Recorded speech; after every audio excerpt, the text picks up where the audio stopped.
નમસ્કાર દર્શક મિત્રો, શું તમે જાણો છો તમારો આજનો દિવસ કેવો રહેશે? નથી જાણતા તો ચાલો જાણી લો.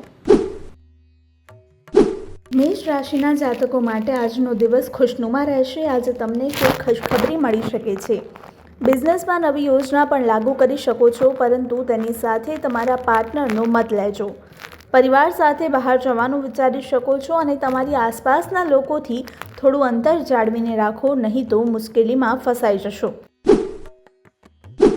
વૃષભ રાશિના જાતકોનો આજનો દિવસ તમારા માન સન્માનમાં વધારો કરશે.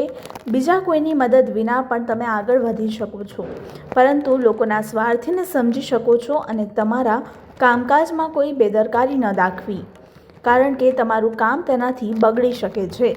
જીવનસાથી વિશે કોઈ આજે બાબતને લઈને તણાવ હોય તો તે દૂર થશે અને આજે કોઈ અજાણી વ્યક્તિ સાથે મુલાકાતના યોગ બની રહ્યા છે, જે તમારા માટે લાભદાયક સાબિત થશે.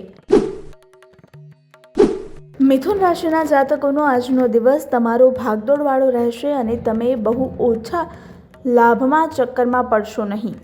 જોખમ લેવાનું આજે ટાળવું જોઈએ અને તમારા કોઈ જૂના મિત્ર સાથે આજે મળવાના યોગ બની રહ્યા છે, જેનાથી તમને ખુશી મળશે. આરોગ્ય સંબંધમાં આજે થોડી દરકાર રાખવી તેમજ કાર્યસ્થળે મનપસંદ કામ મળી શકે છે, જેનાથી આનંદ બેવડાશે અને ઘરગથ્થુ કામ કરવાની પણ કોશિશ કરશો.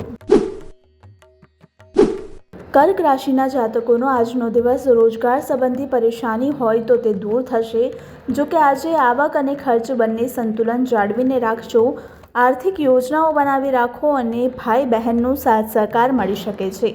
કાર્યસ્થળે કામકાજને લઈને અન્ય લોકો પર ડિપેન્ડ ન રહેશો અને પરિવારમાં સંતાનોના વ્યવહાર વર્તનથી કોઈ ટેન્શન રહી શકે છે.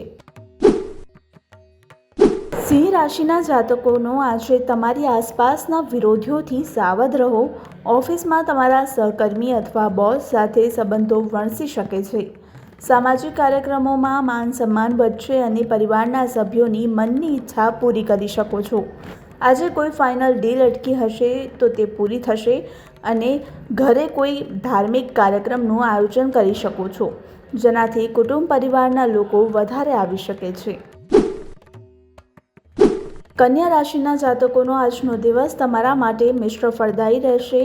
આજે બિઝનેસવાળા લોકો માટે લાભદાયક રહેવાનો છે અને જ્યારે કોઈ સાઇડ ઇન્કમના પણ સંયોગ બની રહ્યા છે. વાહનોનો ઉપયોગ કરવામાં પણ કોઈ ઉતાવળ ન કરવી, કારણ કે અકસ્માત થઈ શકે છે, જેનાથી પૈસાનો ખર્ચ પણ વધશે. પરિવારમાં પિતાની સેવા માટે સમય કાઢવાનું જરૂરી, તેમજ લોકોની વાત પર ભરોસો ન કરવો, તેનાથી તમે કોઈ વિવાદમાં પડી શકો છો. તુલા રાશિના જાતકોએ આજે તમારા પરિવારમાં સગા સંબંધીઓનો લાભ મળશે. તમારા પર કામકાજનું ભારણ રહેવાની કારણે તમે પરેશાન રહેશો અને જો પરિવારના કોઈ સભ્યની આરોગ્ય સંબંધિત સમસ્યા હશે તો તેમની તબિયત સુધરવાના યોગ બની રહ્યા છે.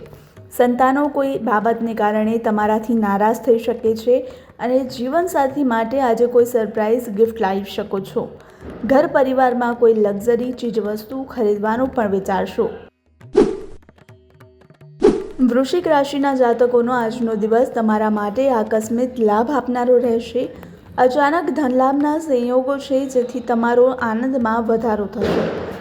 તમારા બોસ સાથેના સંબંધોમાં તણાવ આવી રહ્યો છે અને તમારા પ્રમોશનને લઈને આગળ વાતચીત થઈ શકે છે.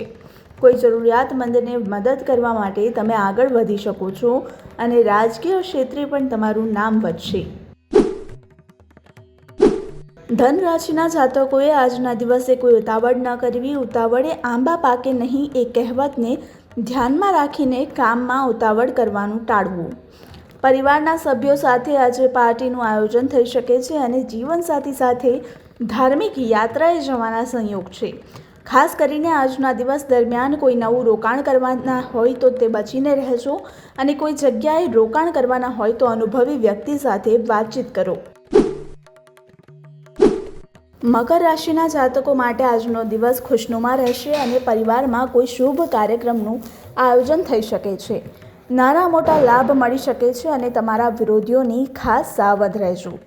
તેમને તમારી સમજદારીથી માત આપી શકો છો. જો કે વિપરીત સંયોગોમાં ધીરજ રાખવી પડશે અને બિઝનેસ સંબંધિત કામકાજમાં સમજી વિચારીને કામ કરવું. તમારા કોઈ જૂના મિત્ર તરફથી આજે વિશ્વાસઘાત થઈ શકે છે। કુંભ રાશિના જાતકોનો આજનો દિવસ તમારા માટે અનુકૂળ રહેશે। આર્થિક ક્ષેત્રે સફળતાના ચાન્સ રહેશે અને જ્યારે પ્રોપર્ટી ક્ષેત્રે ફાયદો થઈ રહ્યો છે। તમારા વેપાર ઉદ્યોગ સંબંધિત કોઈ યોજના હોય તો તે શરૂઆત કરી શકો છો અને આવક વધારવા માટેના સ્ત્રોત વિચારી શકો છો। જીવનસાથીના આરોગ્યમાં વધઘટ થઈ શકે છે, જેના કારણે કોઈ બેદરકારી ન દેખાડવી। અમુક વ્યક્તિઓ પાસેથી લાભ મળી શકે છે। મીન રાશિના જાતકોની રચનાત્મક ક્ષમતામાં વધારો થશે અને કોઈ નિર્ણય લેવાના હોય તો સમજી વિચારીને લેજો। સંતાનોના અભ્યાસને લઈને પૂરેપૂરું ધ્યાન આપી શકો છો અને તમે તમારા અટકેલા કામકાજ પૂરા કરવાની કોશિશ શક્ય રહેશો।